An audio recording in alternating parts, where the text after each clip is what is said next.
Hi there and welcome back to another Wiki Whispers. We're going to be going again, reading random Wikipedia articles. Let's see what we've got today. If I can remember how to get to the random selection.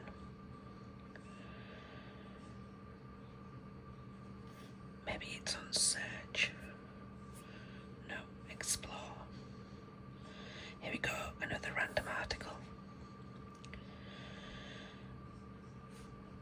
So this is the wiki page for William Cleveland. He is a king, the king of the Banana Islands.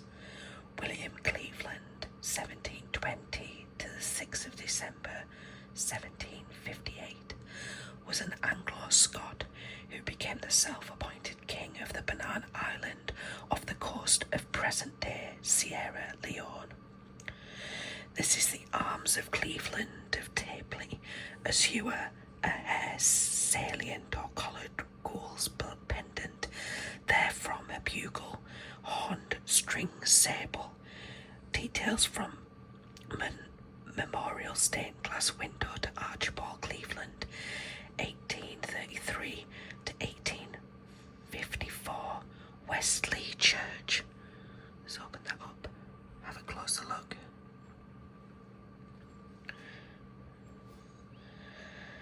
Early life and family. William Cleveland was the son of Commodore William Cleveland, a Scotsman who settled at Tapley Park near Bideford, Devon. His brother was John Cleveland, who was appointed as Secretary of the Admiralty. Career. In the 1730s, Cleveland was working for the Royal African Company, which had a monopoly on trade at Sierra Leone. He was on board a slave ship that was wrecked off the Banana Islands. He and surviving African slaves made their way to the islands, which they settled. Cleveland took power and named himself king. His children included, by Kate Corker, daughter of King Skinner Corker, John Cleveland, 1740 to 1764, Elizabeth Cleveland Hardcastle, 1741 to 1808, who settled in South Carolina, by Ndamba, a Kissy woman. Her children included James Cleveland. Both Elizabeth and James were sent to England for their education. John succeeded his father as sovereign of the Banana Islands, but died in 1764. He was succeeded by James Cleveland. In this period, the British had a trading post at the mouth of Sierra Leone River, and by 1792 had established a colony of freedmen at Freetown. Let's try the next one, randomizer. 3 Libras, the 2001 single by A Perfect Circle. 3 Libras is a song by alternative rock band A Perfect Circle. The song was the second single from their debut album, Mare de Noms. The song was well received both critically and commercially, with it peaking at number 12 on both the US Billboard Modern Rock and Mainstream Rock charts in 2000. Quick facts, single by A Perfect Circle from the album Mare de Noms, 3 Libras. Single by A Perfect Circle from the album Mare de Noms, release 2000, genre alternative rock, length 3 minutes 35 seconds, label Virgin, songwriters Billy Howardell, Maynard James Keenan. A Perfect Circle singles chronology, Judith 2000, 3 Libras 2000, The Hollow 2001, music video 3 Libras on YouTube. Background. As with all the Mare de Noms album, 3 Libra music was written by guitarist Billy Howardell, while the lyrics were written by vocalist Maynard James Keenan. The two originally envisioned the track to be the first single of their debut album prior to being talked into going with the hard rock track.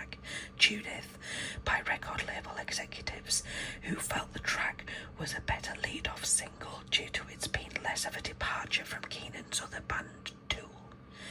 2 official remixed versions of the song have been made. The Feel My Ice dub mix by band member Danny Lorna and the All Main Courses mix by Robert 3D Dinacha of Massive Attack. They were compiled in 2004 on the band's remix album A-Motion. Composition.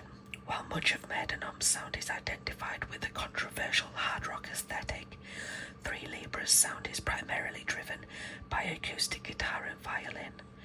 Majority of the songs consist of melodic, clean guitar tones and a violin melody played over, composed by band bassist and violinist Paz Lenchantin. Drummer John Fries plays the rim of the drum kit on every 8th note, with the song being performed in 6/8. The song finishes with a full band performance and distorted electric guitars in the song's outro, ending in a dark guitar chord.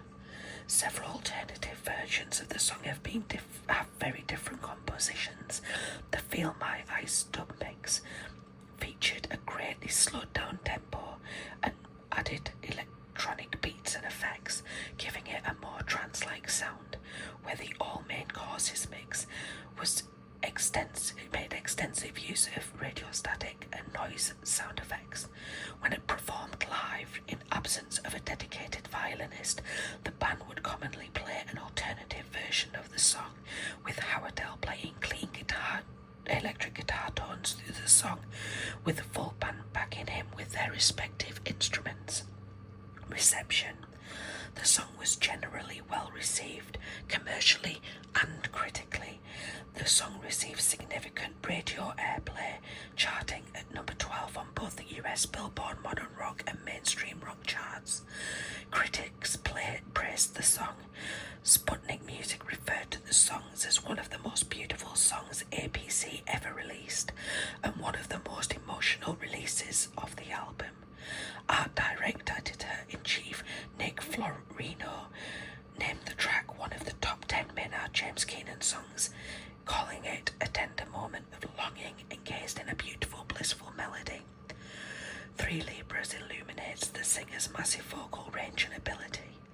Florino separately praised the band's live composition of the song as well, stating he felt it reached heavenly heights when performed by the band on in their reunion tours of 2010. Track listing. All music composed by Billy Howardell. All lyrics composed by Maynard James Keenan. CD 1, 3 Libras. 2, Magdalena, live. 3 Libras, Feel My Ice dub mix. 4, Judith, live. 5, 3 Libras, live. CD 2, 1, 3 Libras, live in Phoenix. 2, 3 Libras, All Main Courses mix. 3, Sleeping Beauty, live in Phoenix. 4, Interactive Picture Gallery, CD-ROM. And then the charts. More information. Charts 2000 to 2001, peak position. Chart 2001, UK singles OCC, peak position 49. US alternative airplay Billboard, peak position 12. US mainstream rock Billboard, peak position 12. It's interesting to see a CD-ROM on there, this being in the 2000s, when CD-ROMs were all the rage. Does anybody else remember Encarta and being able to do your homework of Encarta, the kind of precursor to Wikipedia? Maybe a little bit of Encarta whispers is in order. Let's see what we've got next. I think we might have already had this one. Isaac Heffron House. We'll read it anyway for prosperity. Isaac Heffron House, historic house in Texas, United States. The Isaac Heffron House is a 2-story building located at 1509 Post Office Street, Avenue E in the East End Historic District of Galveston, Texas. The house was built by Isaac Heffron, a prominent Galveston contractor in the Victorian period and during the city's recovery from the 1900 Galveston hurricane. Later, the house was the residence of T.J. Holbrook, a Texas senator from 1922 to 1939. Quick facts, location, coordinates. Isaac Heffron House, U.S. National Historic Landmark District contributing property. U.S. Historic District contributing property. Record date Texas Historic Landmark. This is the Isaac Heffron House in 2016. The location, 1509 Post Office Street, Galveston, Texas. Let me get a small drink between.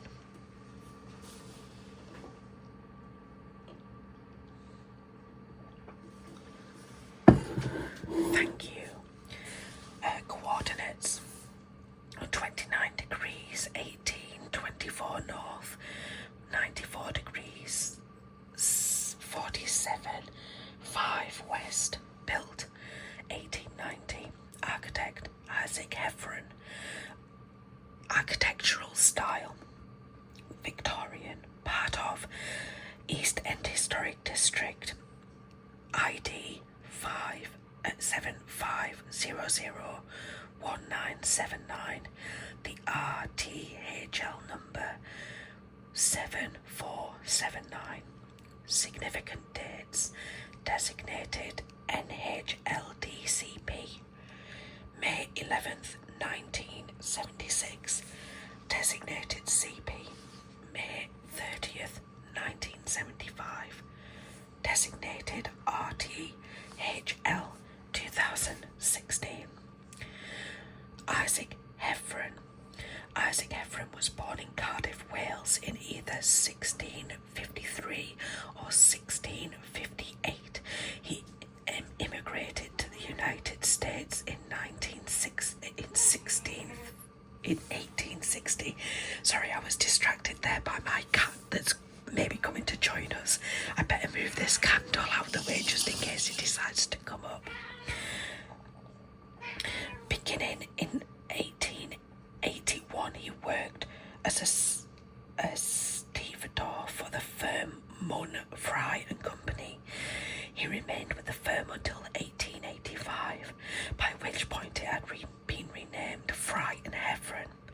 As Heffron's career developed, he completed increasingly large construction projects and received substantial contracts from the city of Galveston, including one for the construction of a railroad, including a trestle bridge connecting Galveston to LaPorte, Texas. Galveston Sewer Company. During the middle of the 19th century, Galveston suffered a public health crisis. The city lacked an organised waste management system. The worst problem was the human waste.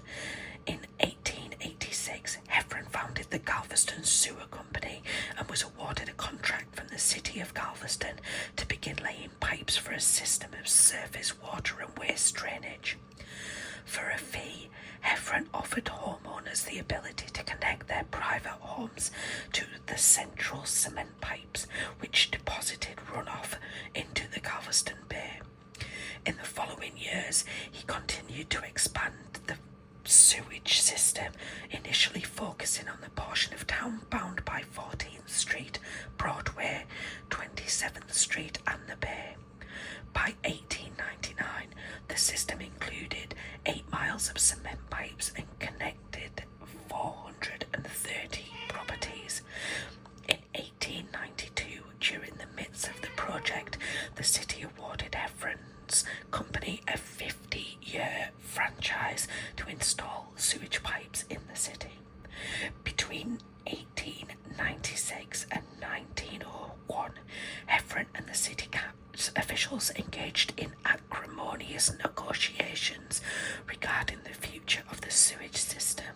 A growing portion of the city's population believed that the public, rather than a private company, should maintain ownership.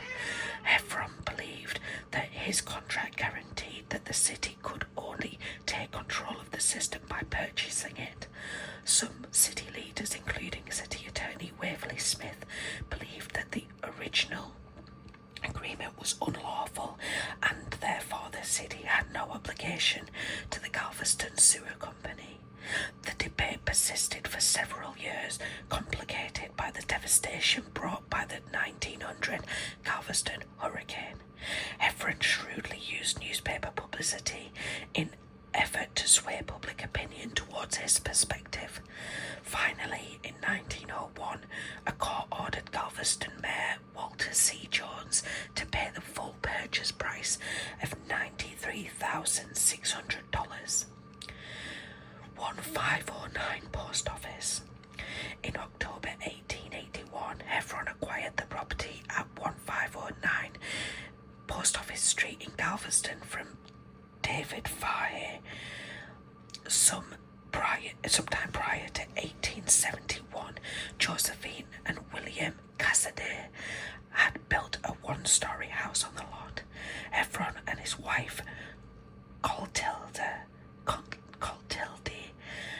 reside in the house until 1890, when they demolished it and constructed a two-story house in the same footprint.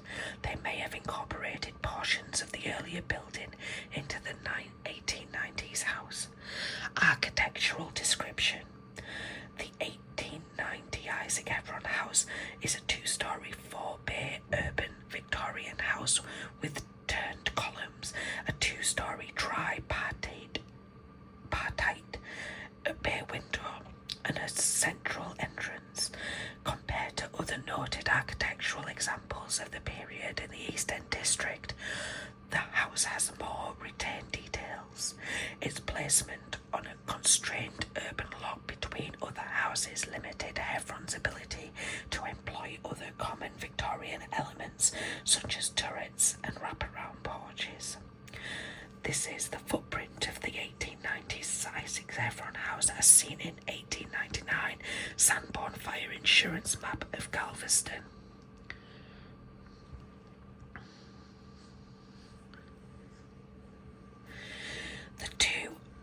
The tall 2/2 windows of the first story are characteristic late 19th century features, and they are indicative of the use of a porch as an extended living space in the subtropical climate. The rear southern porch illustrated in the 1899 Sanborn map is typically of north-facing houses that sought to capture incoming breezes from the Gulf of Mexico. While there is no evidence that Heffron hired an architect for the project, the lot bears signs of his personal influence as a contractor, most notably in the concrete balustrade at the front of the lot. Heffron residence. The Heffron family lived in the house through the 1890s, while Isaac's career continued to advance and his wealth increased. In 1899, he commissioned architect Charles W. Bulger to design a new house for the family at 511 17th Street. The family relocated in 1901. Heffron died in his office in 1928. Thomas J. Holbrook. After relocating to 17th Street, Heffron retained ownership of the house at 1509 Post Office and used it as a rental property for several years before transferring the deed to Andrew C. Valigand, the husband of Heffron's daughter Clotilde. The Valigand family lived in the house until October 1913 when they sold it to Thomas J. Holbrook.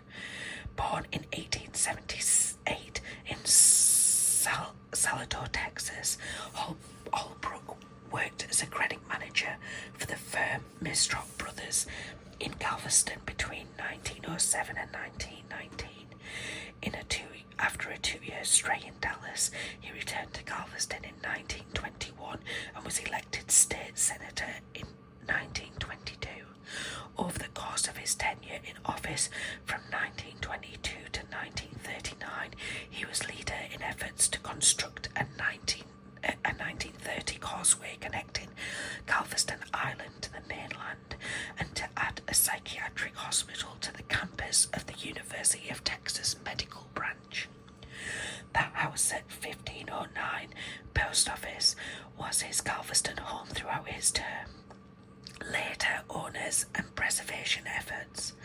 In 1940, Holbrook sold the house to Edmund Cordray, a pharmacist who had operated his business at the corner of Post Office and 15th Street since 1918. Cordray used the house as a rental property until his death in 1965. The house had several different owners through the 1970s and 1980s. In 1990, new owners undertook a substantial rehabilitation project which included replacement of damaged historic porch spindles with materials salvaged from nearby Joseph L. Dara House during its 1992 demolition, the removal of paint from interior woodwork, and the replacement of damaged cypress sliding with the matching materials from architectural salvage sources. The current owners who purchased the property in 2010 successfully applied to have the house listed as a recorded Texas historic landmark in 2016. Great, so now let's try another one. Maybe it's one more, maybe it's not. Let me take a small sip of my drink and see if the cat will come up.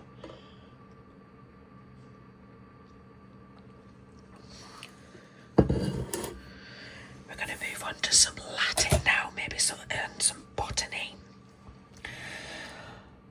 Saraca indica, species of plant. Saraca indica, commonly known as the asoka tree, ashok, or simply asoka, is a plant belonging to the subfamily Titaiodea of the family Fabaceae. The original plant specimen from which Carl Linnaeus described the species came from Java, but the name S. indica has been generally incorrectly applied to S. osaka since 1869. It can be distinguished from S. asoka by its non-clasping bracteoles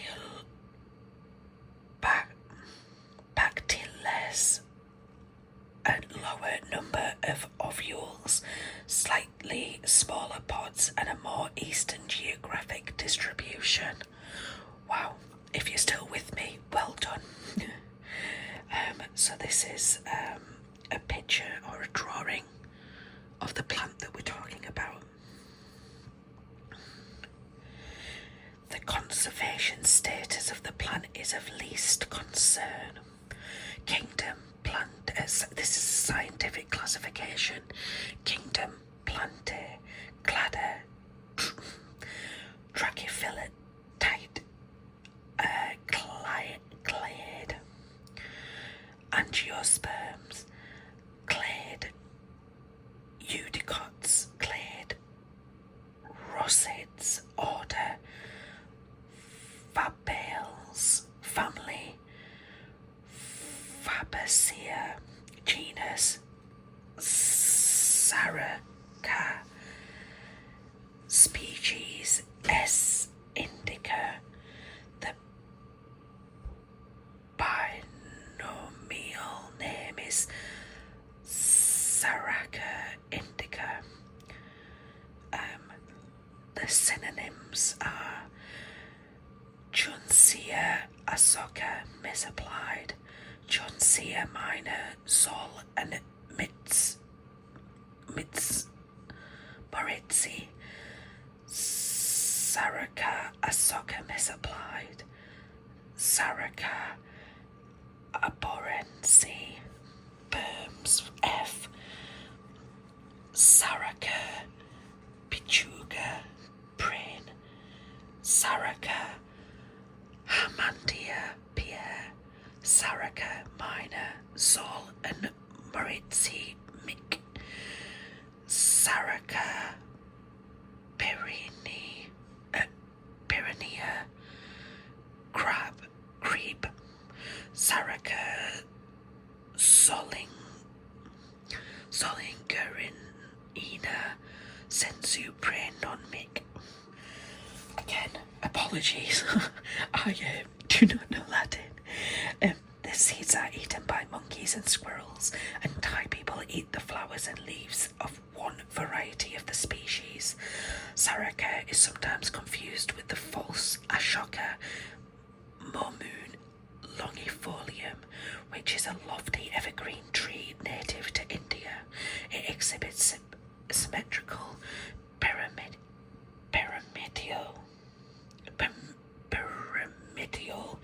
growth with willowy weeping pendulous branches and long narrow lanceolate leaves with undulate margins.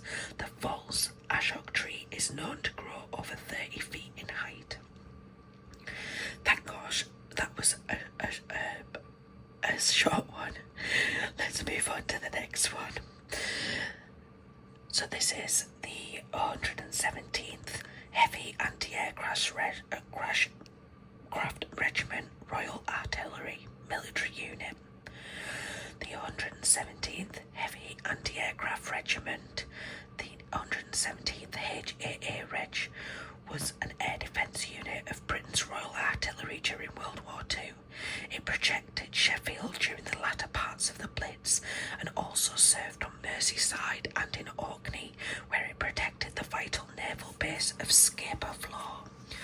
Later, it defended London during the Baby Blitz and against the V-1 flying bomb offensive, Operation Diver. Towards the end of the war, the regiment was converted into infantry for occupation duties in continental Europe. It was disbanded at the end of the war. Quick facts about the 117th Heavy Anti-Aircraft Regiment, RA 622 Infantry Regiment, RA active. The 117th Heavy Anti-Aircraft Regiment, RA 622 Infantry Regiment, RA. This is the Royal Artillery cap badge. Get that all in that page there.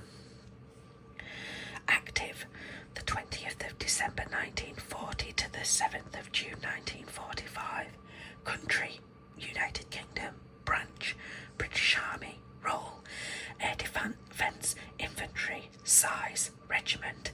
Part of Anti-Aircraft Command, 2nd Army. Engagements, the Blitz, Baby Blitz, Operation Diver, Northwest Europe.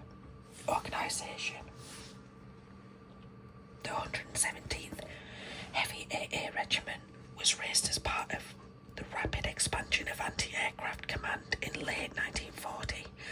Regimental headquarters, RHQ, was formed on the 20th of December in 1940 at number 5 AA Practice Camp at Weybourne, Norfolk, to take command of 369, 370 and 371 HAA batteries, which had been raised on the 15th of October 1940.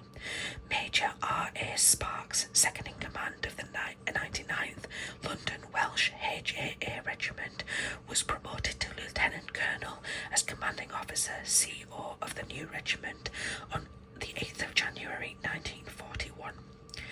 RHQ was established at the Drill Hall in Mexborough on 10th of January, and the batteries took over gun sites in the Sheffield and Humber gun defence areas, GDAs.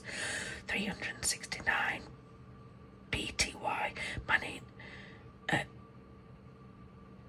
Battalion manning Sheffield G and Y sites with Battery HQ, BHQ at Y. 370 Battalion HQ and 3 sections of Sheffield L site, 1 section detached to the Drill Hall at Barnsley. 371 Battalion accommodated with their equipment encampment at Scunthorpe E and F sites with BHQ at F. On the 23rd of January 1941, 392 HAA Battalion also joined the regiment. This had been formed on 4th of November 1940 by 211th AA Training Regiment at Oswestry from a cadre of experienced officers and men provided by the 93rd HAA Regiment. The regiment came under the command of the 39th AA Brigade in 10th AA Division. However, 39th AA Brigade was in the process of handling the Sheffield GDA over to a newly formed 62nd AA Brigade, which was to assume responsibility for defending the industrial areas of Sheffield and Leeds against raids by the German Luftwaffe. The handover occurred on 8th of February, but 371 Battalion temporarily remained at Scunthorpe in the Humber GDA under 39th AA Brigade. The Blitz. This is the 10th AA Division formation sign. The 39th AA Brigade's operation order of the 117th HAA Regiment arrival commented that these batteries have had little training and have never practiced unseen methods of fire, and arranged that the outgoing batteries of the 91st HAA Regiment would temporarily leave inexperienced gun position officers, GPOs, and their assistants at the site, together with gun numbers 1 to train 90 at the 117th men. Sheffield had been badly blitzed for 4 nights in December. Humber's side was regularly attacked and raiders were overhead on most nights on their way to various targets in northern England. There were further notable attacks on Sheffield on the 14th of March and the 8th of May before Blitz ended on the 16th of May. The 371 HAA Battery rejoined the regiment at Sheffield on the 20th of February, and RHQ remained with the 62nd AA Battalion BDE through the summer of 1941. However, 392 BTY was frequently detached to the 39th AA BDE in February, and for a period in June to the 33rd Western AA BDE defending Liverpool and West Lancashire under the 4th AA Division. The mid-war. This is the OSDEF's formation sign. The whole of the 117th HAA Regiment moved to Merseyside and joined 33rd AA BDE in the autumn. On the 17th of May 1942, 358 HAA BTY joined the regiment from the 147th HAA Regiment. It returned to the 147th on 10th of July and was then regimented with the 117th permanently from 27th of October. 371 HAA Battery was temporarily attached to the 44th AA BDE at Manchester in June. This is the remains of the World War II HAA gun site at Lyra Hill in Orkney. And then we've got another photo here, the remains of the radar platform at the World War II HAA gun site in South Walls, Orkney.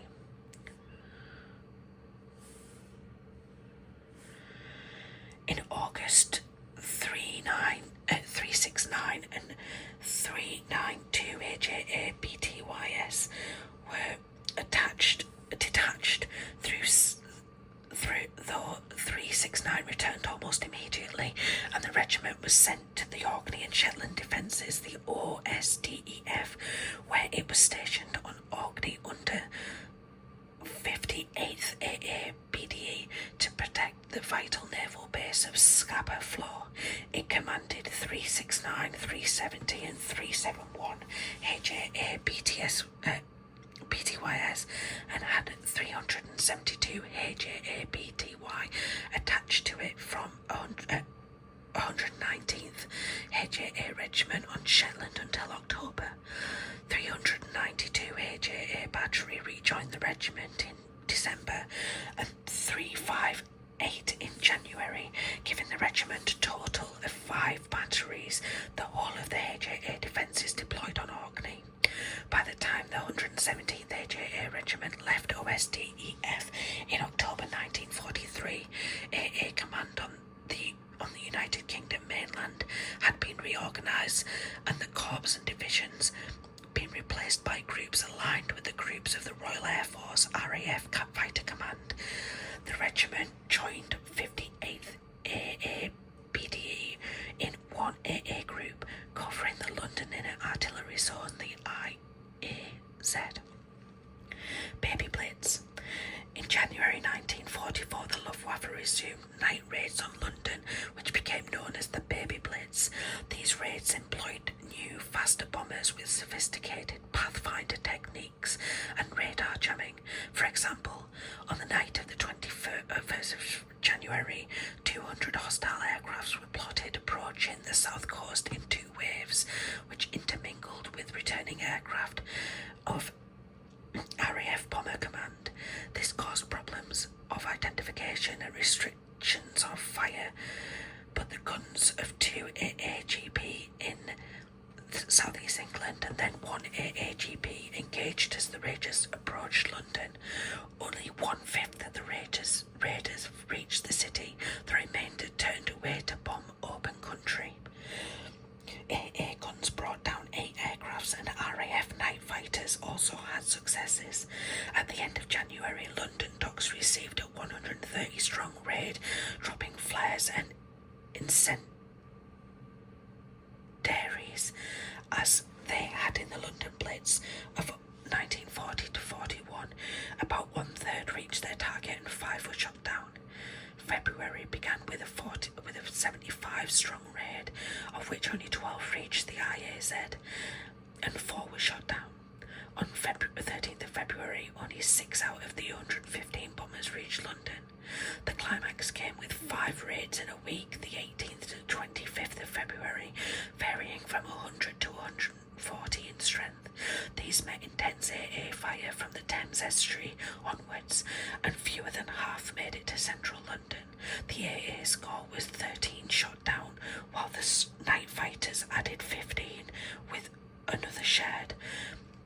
Facing these casualty raids, the Luftwaffe switched to targets away from London until the 24th of March, when a 100-strong raid on London lost 4 aircrafts, and finally on the 18th of April a raid of 125 aircraft lost 14 shot down, and only 30 reached the IAZ. Although much damage was caused in London, the rising efficiency of the HAA guns and radar made the enemy's losses unsustainable. The Baby Blitz notwithstanding, the threat from air attacks on the UK had diminished by early 1944, and AA Command was required to release manpower to the field armies, particularly for the forthcoming Allied invasion of Normandy, Operation Overlord. A number of AA units in the air defence of Great Britain lost one of their batteries, including the 117th HAA Regiment 392. HAA battery left on the 17th of February 1944 for disbandment, which was completed by the 16th of March. Then we've got Operation Driver. This is a 3.7-inch HAA gun in action near London, the 29th of August 1944. Note AA shell bursts in the direction.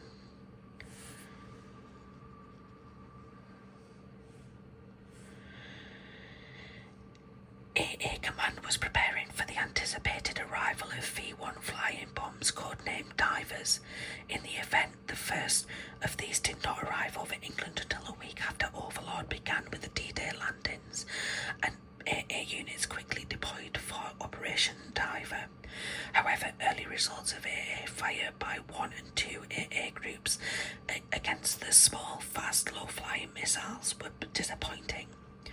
Even shooting down those that reached the IAZ caused significant damage, so a ban was imposed on fire in this area. At the end of June, the Commander-in-Chief of AA Command, Lieutenant General Sir Frederick Tim Pyle, ordered a change in tactics. Many of the HAA guns were to be deployed in diver belts close to the south coast, giving the guns a free fire zone out to sea. On the 16th of July, one AA group was ordered to form a diver box of gun defences across the Thames estuary, forward a line from Chelmsford in Essex to Chatham, Kent. The removal of so many guns and the silencing of those remaining in the IAZ led Londoners to believe that the city was being defended by the RAF alone. This is Heinkel HE 111 H-22 carrying a V-1 flying bomb. As the 21st Army Group began to overrun the V-1 launching sites in northern France, the Luftwaffe turned to launching the missiles from aircrafts over the North Sea, and one AA Group's diver box was heavily engaged. It was largely equipped with Mark IIC 3.7-inch HAA guns with number 10 predictors and SCR 584 radar, and began using the proximity VT fuse with great success. Success rates for AA Command began to rise during this second diver deployment. From 9% in July, the average rose to over 50%. On one day, 68 missiles were destroyed out of 96 plotted. The weekly total of missiles reached in London fell from the peak of 362 in July to 100, then down to 10 in September. Redeployments and changes in command were continuous. 3 AA Group's HQ were brought from Bristol to take over command of the London IAZ, leaving 1 AA Group to concentrate on the Diver Box and the Thames, Midway and Dover defences. By 16th of October 1944, 117th HAA Regiment was with the 69th AA BDAE under 3 AAGP, moving back to the 57th AA BDE in 1 AAGP a month later. The 622 Infantry Regiment RA. At the end of 1944, the Luftwaffe was suffering from such shortages of pilots, aircraft and fuel that serious air attacks on the UK could be discounted, and the War Office began reorganising surplus AA regiments in the UK into infantry battalions for duties in the rear areas. Meanwhile, 21st Army Group fighting in northwest Europe was suffering a severe manpower shortage, particularly among the infantry. In January 1945, the War Office accelerated the conversion of surplus artillery into infantry units, primarily the line of communication and the occupation duties, thereby releasing trained infantry for frontline services. On the 23rd of January 1945, the 117th HAA Regiment was converted into 622 Infantry Regiment RA, with 356, 369, 370 and 371 HAA BTSY reorganised into 5 battery designated A to E. 4 days later it joined the 305th Infantry Brigade, recently converted from the 49th AA BDE. After infantry training included a short period attached to the 55th West Lancashire Infantry Division, the 305th Brigade came under the orders of the 21st Army Group on the 18th of April 1945